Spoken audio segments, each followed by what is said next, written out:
हाय सर्वांना. तर इथे बघा श्रीषाची तब्येत किती खराब झालेली आहे. श्रीषा दुपारी चांगली खेळत होती आणि अचानक तिला ताप आला. मग आम्ही तिला हॉस्पिटलमध्ये घेऊन आलो. आम्ही म्हणजे मी आणि श्री घेऊन आलो. मी दुपारी करंज्या करत होती तेव्हा खेळत होती, पण अचानक काय माहिती काय झालं. मग तिला आम्ही घेऊन गेलोत हॉस्पिटलमध्ये जात होतो ते बोलली नाही मला पण चालायचं. मग तिला थोडंसं चालवलं, नंतर घेतलं उचलून.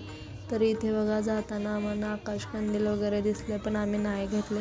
श्रीषाची तब्येत असेल तर नाही मूड येत कशाला, कारण ती खूप शांत बसते ना, तर नाही आवडत. मग आम्ही हॉस्पिटलमध्ये गेलो तर इथे तिला बोर होतं म्हणून हे असे तिचे नखरे चालू होते. मग तिला डॉक्टरांनी चेक केलं, सांगितलं तिला ताप वगैरे आहे जास्त. मग औषध गोळ्या दिल्या, ते घेतलं आम्ही. आणि घरी येताना श्रीषाला थोडासा खाऊ घेतला.